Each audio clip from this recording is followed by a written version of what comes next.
Hello everyone! Samahan niyo po ako, magluluto tayo ng miswa soup with battle gourd or yung upo. Madali lang po itong lutuin mga ka-grandma. So, umpisa na po natin ang pagluluto. Nagpainit na po ako ng kawali and then lagyan po natin ng mantika. Magigisa po tayo ng sibuyas at bawang. Pagpasensyahan nyo na po ang aking boses dahil medyo masama po ang pakiramdam ni Grandma. Igisa lang po natin ang sibuyas hanggang sa mag-translucent. And then sunod na po natin ang bawang.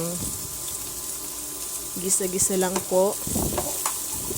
Mamaya po itatransfer natin sa medyo malalim na kawali kasi hindi po kakasya dito yung sabaw ng miswa soup.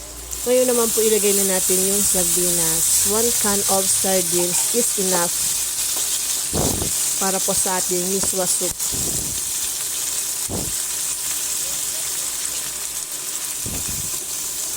Ayan, gisa lang po natin ng maigi ang sardinas.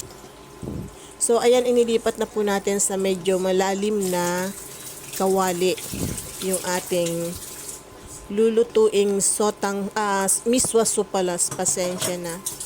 Miswa soup. So, this time po naglalagay na po tayo ng tubig. Takpan po natin at hayaan natin kumulo. And then, kapag po kumulo na, ilalagay na po natin yung miswa soup. Miswa noodles pala. Sorry. Masama kasi pakiramdam ni Grandma. So, naglalagay na po tayo ng salt. Tinatrangkaso ang inyong lola. So, ito na po yung ating miswa noodles.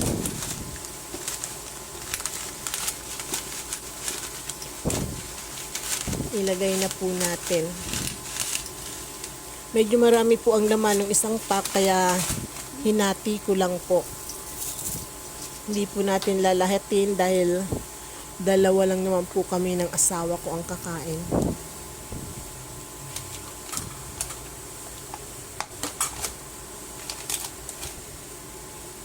Ngayon, isasabay na po natin yung upo. Ito po yung battle gourd na sinasabi ko. Wala po kasi akong nabiling patola. Masarap po sana kung patola. Kaya upo na lang po ang aking binili. So, tatakpan po natin and then hayaan po natin kumulo. So, this time po kumulo na po. And luto na rin po yung ating miswa soup at ang gulay, yung pong upo. And ready to serve na po itong ating miswa soup with battle gourd. Ito na po yung ating miswa soup with battle gourd. So, sana po nagustuhan nyo ang video na to. At kung nagustuhan nyo po, huwag kalimutang mag-like, share, comment, and follow. See you again on my next video. Thank you for watching. Bye. God bless everyone.